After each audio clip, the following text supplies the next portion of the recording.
हाँ जी, तो नमस्कार भाई सभी को। कैसे हो सारे? उम्मीद करूंगा सब बढ़िया होगे, स्वस्थ होगे और मस्त होगे। तो जैसा कि आप सभी को पता ही है, अपनी क्लासेस प्रॉपर चल रही हैं, वैकेंसीज का बता ही दिया था आपको ना।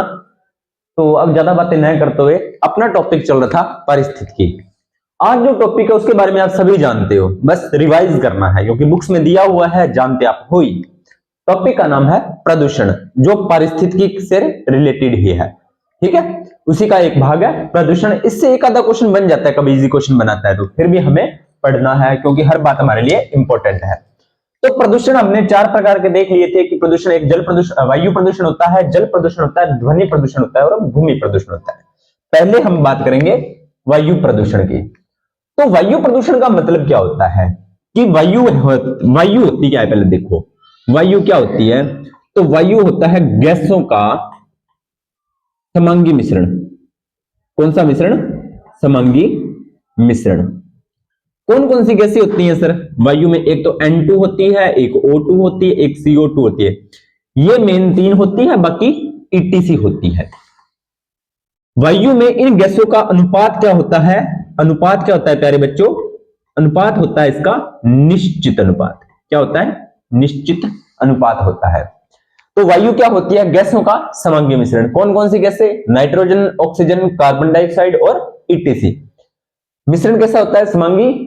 और गैसें निश्चित अनुपात में मिक्स होती हैं।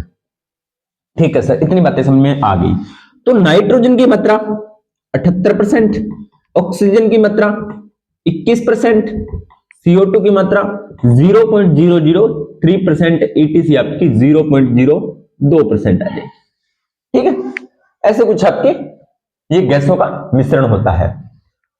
तो अब होता क्या है वायु प्रदूषण की? वायु में कुछ अवांछित कण आ जाएंगे, है ना। अवांछित रुकावट आ जाएगी किन्हीं कारकों की वजह से, और वो कारक क्या होते हैं? प्रदूषक। क्या होते हैं वो कारक? प्रदूषक होते हैं। वैसे देखा जाए तो आप सीधे कहते हैं वायु में रुकावट उत्पन्न होना वायु प्रदूषण होता है। ठीक है, लेकिन हम थोड़ा सा मेन मेन पॉइंटों पर बात, क्योंकि ये तो हमें पता ही है। ठीक है, तो N2, CO2, O2, ETC गैसों का जो आपका होता है वो क्या होता है? मिश्रण क्या कहलाता है आपका? वायु। इसके अनुपात में अनियमितता आ जाती है। अनियमितता का मतलब क्या है? इनका एक निश्चित अनुपात होता है, और जैसे ही इसमें प्रदूषक आएंगे, प्रदूषक कण आएंगे, जैसे धूल, मिट्टी, ETC जो भी आएंगे, आगे बात करेंगे, तो इसका अनुपात क्या हो जाएगा? ये निश्चित अनुपात होगा वो अनियमित हो जाएगा। अनुपात क्या हो जाएगा? अनियमित हो जाएगा। यानी कि इनका अनुपात होगा, वापस में गैसों का संतुलन जो होगा, जो मिश्रण जो होगा वो गड़बड़ा जाएगा, है ना। वो ही क्या होगा? हमारा वायु प्रदूषण। ठीक है, क्या होगा? वही वायु प्रदूषण होगा। अब कई बच्चे बोलेंगे सर नॉर्मल सी परिभाषा बता दो। देखो नॉर्मल सी तो यही परिभाषा है कि वायु में उपस्थित अवांछित कणों के कारण वायु के भौतिक, रासायनिक और जैविक गुणों में परिवर्तन आ जाता है, और वही क्या होता है? वायु प्रदूषण होता है। लेकिन हमने जो बातें एग्जाम में पूछ सकता है, तो आपको पहले क्या ध्यान में होना चाहिए कि गैसें क्या होती है? वायु क्या होती है? आपकी गैसों का मिश्रण होता है। अभी तक एक ही क्वेश्चन बनता है। तो इसके स्रोत क्या क्या है? किसके? प्रदूषक के स्रोत पूछ रहा है या प्रदूषण के स्रोत पूछ रहा है। तो एक तो होते हैं प्राकृतिक और दूसरे होते हैं मानव निर्मित। प्राकृतिक कौन कौन से होते हैं? आपको पता है ज्वालामुखी फटते हैं तो उससे जब ज्वालामुखी फटता है, ठीक है, तो उसका लावा निकलता है।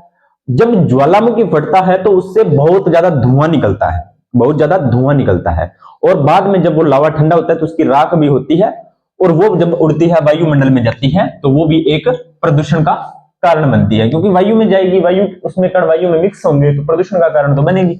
दूसरा, धूल भरी आंधियां।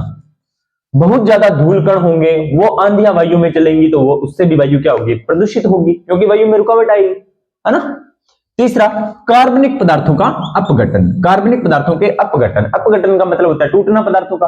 तो कार्बनिक पदार्थ जब आपस में टूटते हैं तो भी क्या होता है? प्रदूषण होता है। क्यों? अब कार्बनिक पदार्थों के अपघटन से आपको पता है कार्बन मोनोऑक्साइड और CO2 कार्बन डाइऑक्साइड गैसें बनेगी, और यही प्रदूषण का कारण होती है। ठीक है, वायु में उड़ते परागकण। वायु में उड़ते परागकण, परागकण हम मैं आपको बता चुका हूं। अब ये परागकण जब वायु में उड़ते रहेंगे, वर्तिकाग्र नहीं करेंगे, फालतू में, मतलब ये उड़ते रहेंगे वायुमंडल में, तो वो क्या करेंगे? नुकसान करेंगे, जिससे कि एलर्जी जैसे रोग उत्पन्न होते हैं। अगला है मानव निर्मित, जो मानव करता है। पहला जनसंख्या विस्फोट, है ना। हमारा भारत पहले नंबर पे आ चुका है ना, हमारा भारत पहले नंबर पर आ चुका है। अब जितनी ज्यादा जनसंख्या तो उतना ज्यादा सीधी सी बात है वो अपनी दैनिक आवश्यकताओं की पूरी पूर्ति के लिए प्राकृतिक अभिक्रियाएं करेंगे, है ना। संसाधनों का दोहन करेंगे और चीजों का मतलब रेगुलर क्रियाकलाप करेंगे। जितनी ज्यादा जनसंख्या होगी तो वो वायु को प्रदूषण करेगी। अब सीधी सी बात है, हर घर में बाइक्स है, गाड़ियां हैं, तो उससे भी पॉल्यूशन होता है। तो जनसंख्या विस्फोट मानव निर्मित कारक। दूसरा वनोन्मूलन, चलो कोई बात नहीं, जनसंख्या विस्फोट तो वैसे तो कंट्रोल में है, लेकिन एकदम से कंट्रोल में नहीं कर सकते, लेकिन फिर भी चलो इसको तो आप कंट्रोल कर ही सकते हो। वनोन्मूलन, बिना मतलब वनों की कटाई कर रहे हो, भी कारखाने लगा रहे हो, है ना, और भी बहुत से काम है, खेती बाड़ी के लिए जमीन को मतलब जंगलों को साफ कर रहे हो।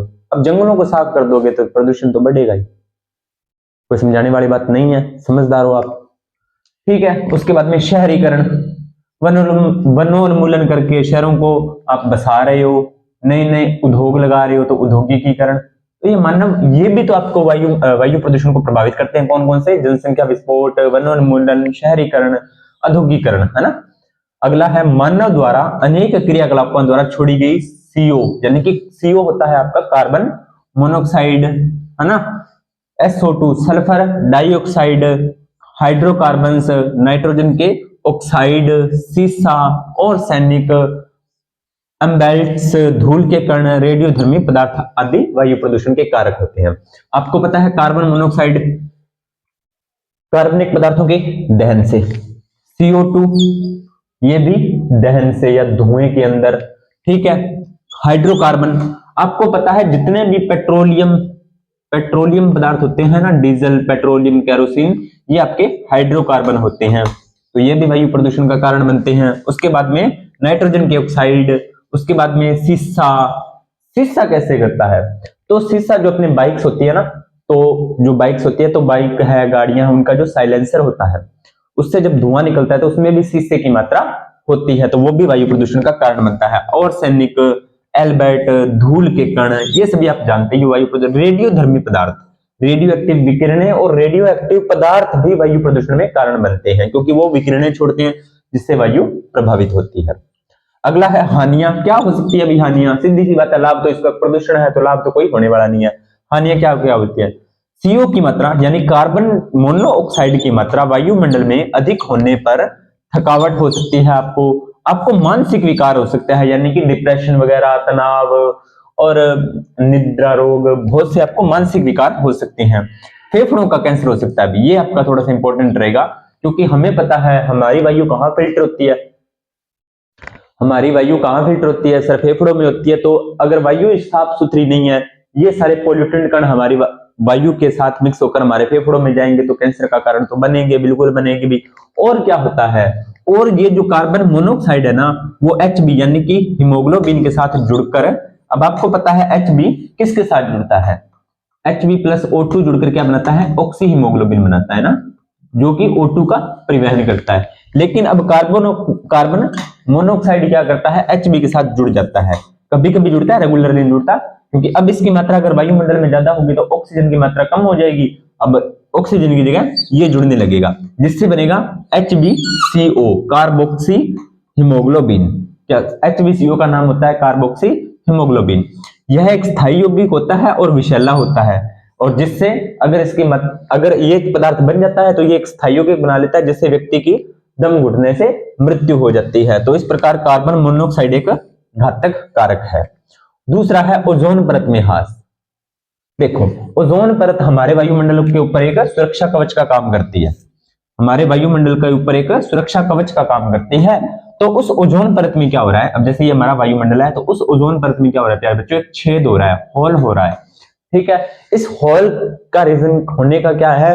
पोल्यूटेंट कण, है ना, वायु प्रदूषण की वजह से ओजोन में छेद हो रहा है, ओजोन का ह्रास।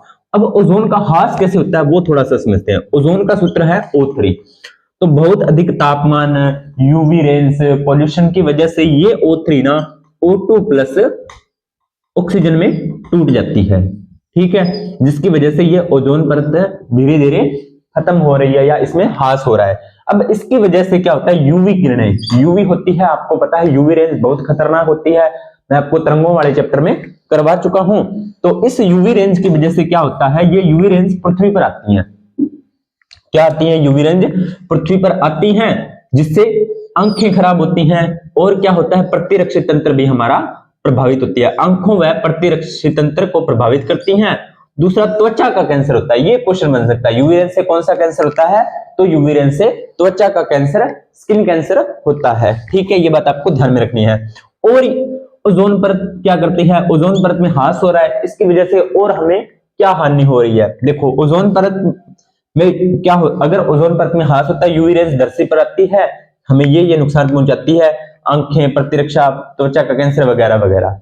लेकिन ओजोन परत ह्रास की वजह से और क्या हानि हो रही है वायुमंडल को, तो वैश्विक वर्षा प्रभावित हो रही है, पारिस्थितिकी असंतुलन आ रहा है, यानी कि पारिस्थितिकी तंत्र क्या होता है, असंतुलित होता जा रहा है, और खाद्य जल प्रभावित हो रहा है, यानी कि भोजन की समस्या भी उत्पन्न हो रही है।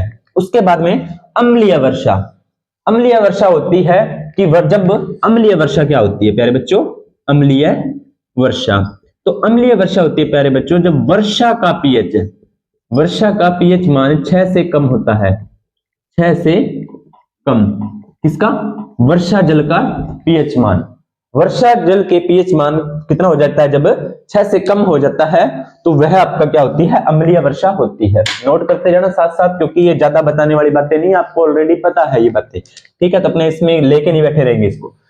ठीक है, तो अम्लीय वर्षा वायु में उपस्थित N2S यानी कि नाइट्रोजन और सल्फर के ऑक्साइड के कारण अम्लीय वर्षा होती है। तो अम्लीय वर्षा किसकी होती है, नाइट्रोजन के ऑक्साइड, नाइट्रोजन के ऑक्साइड और सल्फर ऑक्साइड के कारण, सल्फर के ऑक्साइड के कारण। ये क्वेश्चन आपको पूछा गया एग्जाम में, मुझे याद नहीं है कि कौन से एग्जाम में पूछा है, लेकिन ये क्वेश्चन पूछा गया है, तो आपको ये लाइन नोट करनी है कि वायु में उपस्थित N2S सल्फर के ऑक्साइड के कारण अम्लीय वर्षा होती है।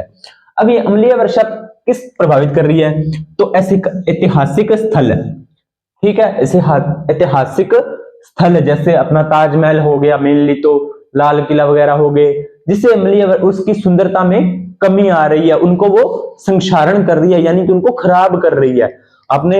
मैंने तो कभी ताजमहल देखा नहीं है, कभी मौका मिले तो आप देखना, आगरा में है, तो कभी देखोगे आप। ठीक है, तो उसमें क्या था कि अम्लीय वर्षा के कारण उसका धीरे धीरे ताजमहल का जो कलर है वो पीला पड़ता जा रहा है धीरे धीरे।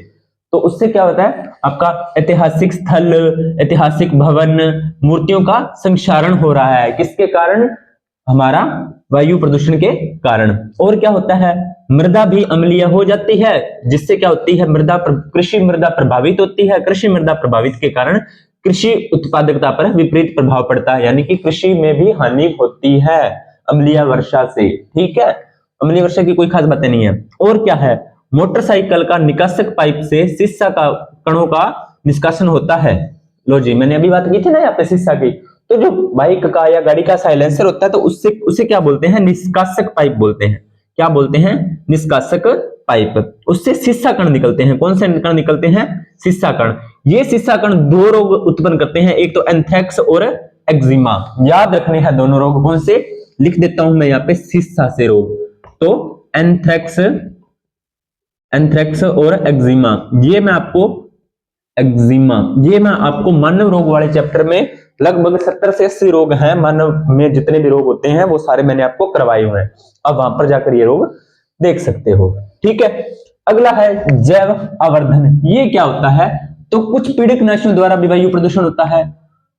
हमें भी पता है पीड़कनाशी जो अपने खेतों में पेस्टिसाइड डालते हैं वो पीड़कनाशी होते हैं। यह पीड़कनाशी, अब हमने खेतों में मान लीजिए कोई ऐसे पीड़कनाशी डालते हैं, तो वो भूमि के अंदर रहते हैं, संपूर्णतः खत्म नहीं होते, तो वह पीड़कनाशी खाद्य श्रृंखला में प्रवेश कर जाते हैं। कौन किसमें, खाद्य श्रृंखला में प्रवेश कर जाते हैं, जिससे जीवों में उनका संतरण बढ़ जाता है। अब जैसे ही वो खाद्य श्रृंखला में प्रवेश करेंगे तो कहीं ना कहीं वो हमें हानि पहुंचाएंगे, क्यों, हम तक वो पहुंचेंगे खाद्य श्रृंखला के माध्यम से।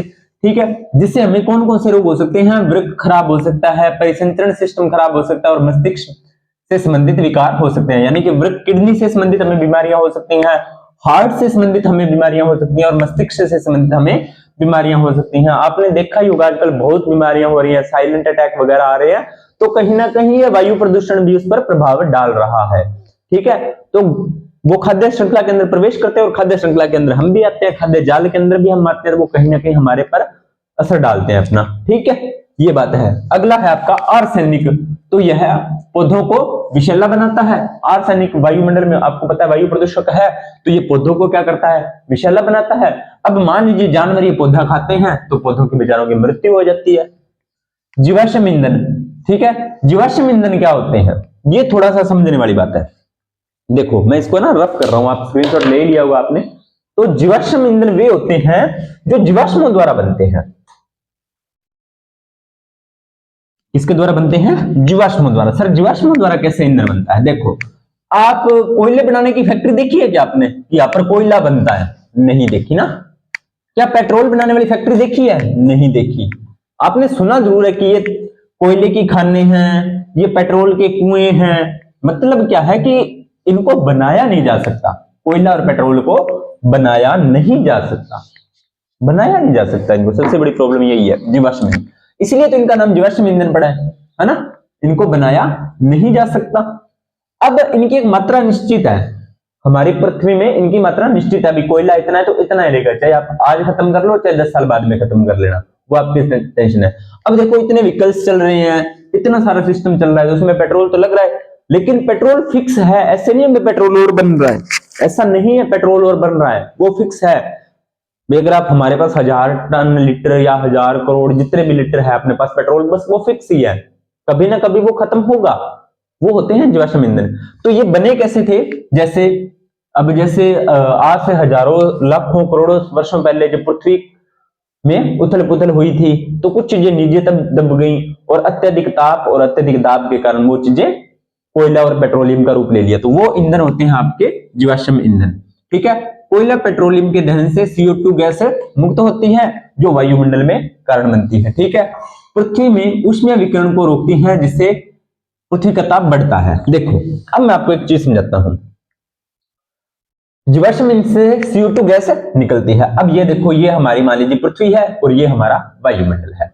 अब यहां पर CO2 से हम क्या कर रहे हैं, वायुमंडल में जीवाश्म ईंधनों का दहन कर रहे हैं। किसका, जीवाश्म ईंधनों का दहन कर रहे हैं। दहन करने से कौन सी गैस मुक्त हो रही है, CO2 मुक्त हो रही है।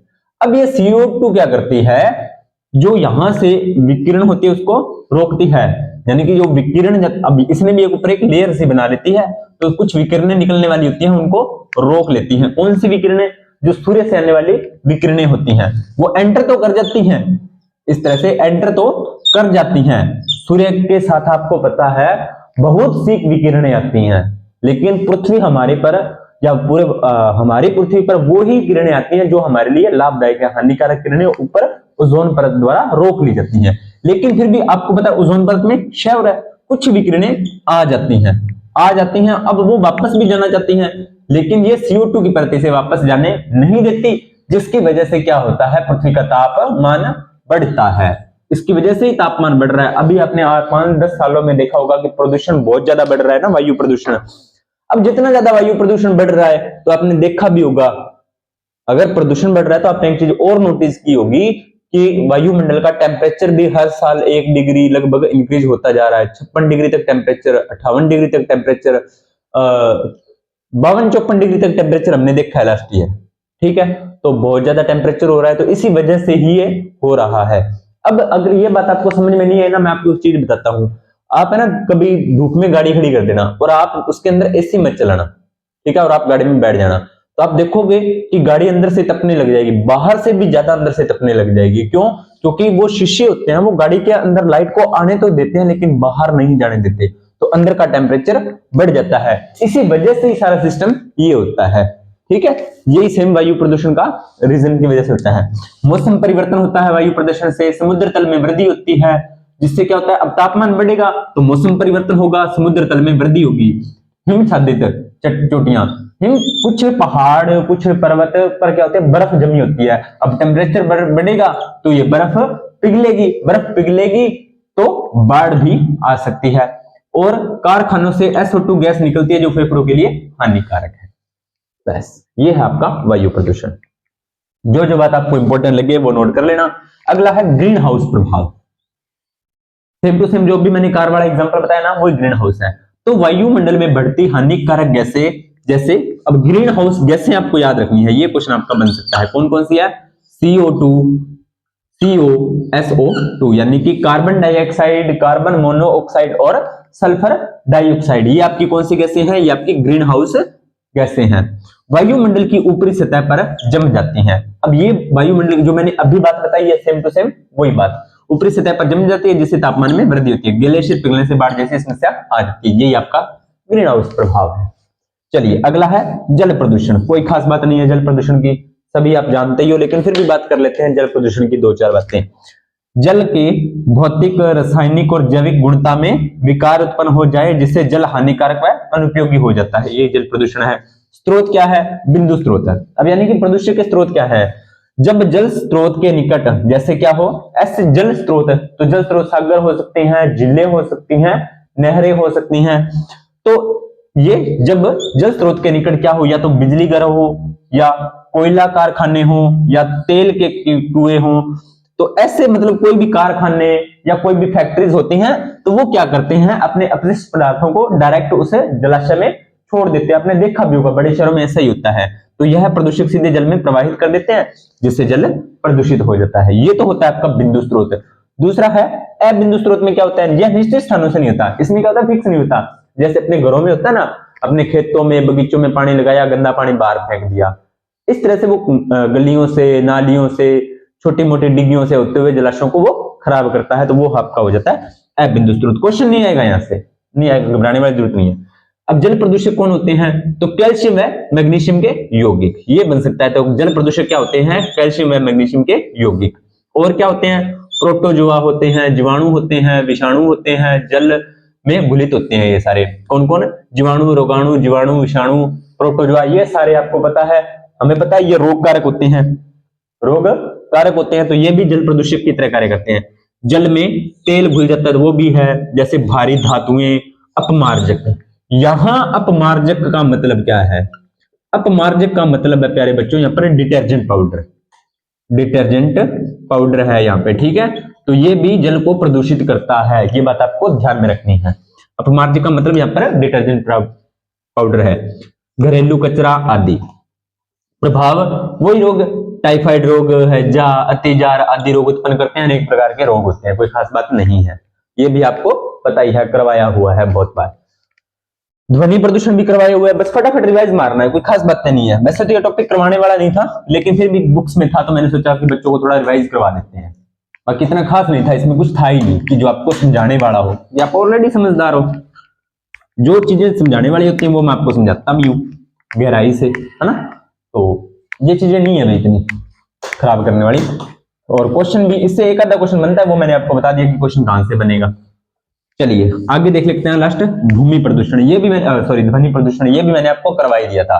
तो ध्वनि प्रदूषण क्या होता है? अभी वातावरण में चारों तरफ फैली अवांछित ध्वनि।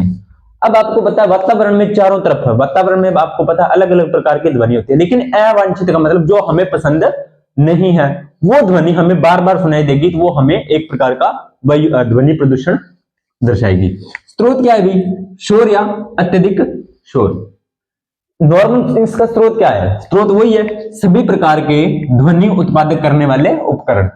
वे सभी प्रकार के पदार्थ हो जाएंगे, या वे सभी पदार्थ के उपकरण हो जाएंगे जिससे क्या होती है? ध्वनि उत्पन्न होती है। और वो ध्वनि क्या होती है? या तो वो शोर उत्पादन करे या अत्यधिक शोर उत्पादन करे, बस उससे ध्वनि प्रदूषण। अब इसके प्रभाव क्या क्या है, ठीक है। प्रभाव समझने से पहले मैं आपको बता देता हूं, हमें जो हमारे सामान्य बातचीत है, या जो सामान्य नॉर्मल हमें जो ध्वनि सुनती है, वो हमें 45 डेसिबल सुनाई देती है। कितनी? 45 डेसिबल, या आप डेसिबल को डीबी भी लिख सकते हो, ये मैंने आपको बहुत बार करवा दिया।